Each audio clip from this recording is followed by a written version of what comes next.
I'm 80 years old, and I need to tell you something that took me far too long to understand. For most of my life, I thought being busy meant I was doing something right. I wore my exhaustion like a badge of honor. Long days, short nights, a calendar packed so tightly there was barely room to breathe. People would ask how I was doing, and I'd smile and say, busy, as if that one word explained everything. I didn't realize it at the time, but being busy was slowly replacing being alive. When you're younger, being busy feels important. It feels like momentum, like progress, like proof that you matter. I told myself I was building something, a future, security, a life that would eventually slow down. Eventually. That word carried me for decades. I believed that once I reached a certain point, once the house was paid off, once the kids were grown, once the work finally eased up, then I would live. I didn't understand that life doesn't wait politely for your schedule to clear. I spent most of my 40s and 50s in a constant rush, always late for something, always thinking about the next task instead of the person in front of me. I ate meals standing up. I answered emails during conversations. I half listened while my mind rehearsed tomorrow. I thought I was being responsible. Looking back, I was being absent. There's a strange thing about being busy. It gives you an excuse not to feel.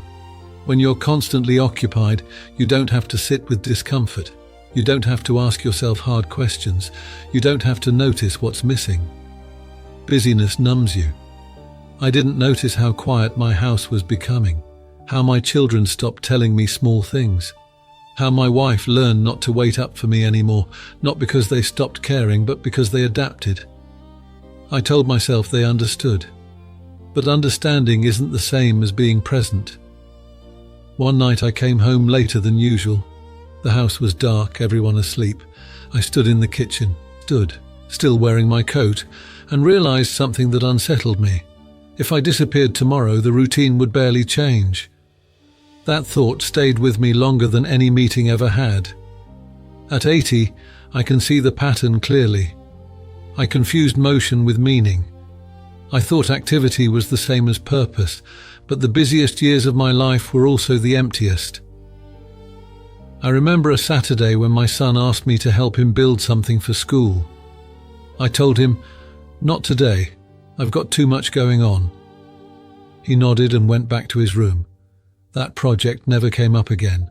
Neither did the request. At the time, it felt small, insignificant. Now, it feels enormous. You don't lose your life all at once. You lose it in pieces. Moments you trade away without realizing their value. Another email, another deadline, another promise to do it later.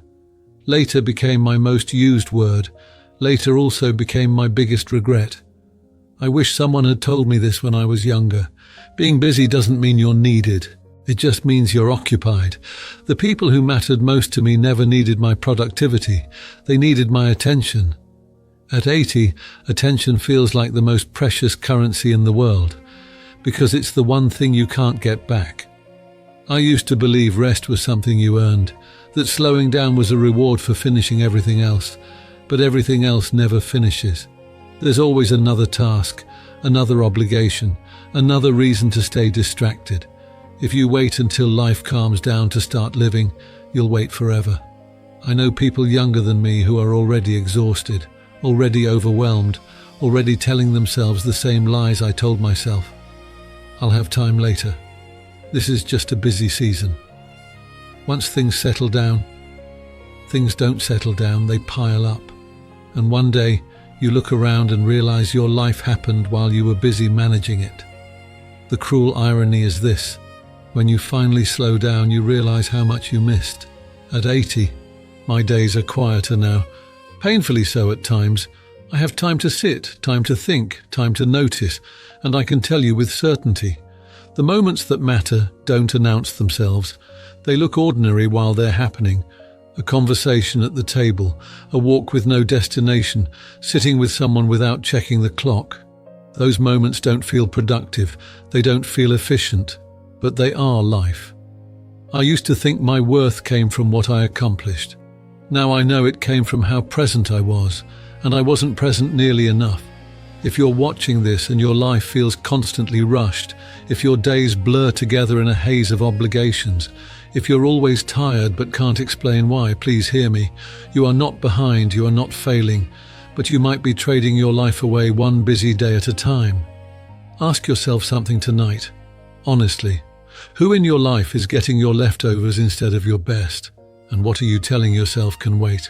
That actually can't. At 80, I don't regret working hard. I regret working distracted. I regret the conversations I rushed through, the moments I postponed, the presents I promised and didn't deliver. Busyness feels safe because it gives you a reason not to choose. But choosing is the whole point. Choose to stop for a moment. Choose to look up. Choose to listen without multitasking. Choose to be where you are. Because one day, sooner than you think, the calendar will clear. And you'll wish you had filled it with less noise and more life. I'm 80 years old, and if I could change one thing, it wouldn't be my schedule. It would be my attention. If this resonated with you, share it with someone who's always too busy. Leave a comment and tell me one small thing you're going to slow down for.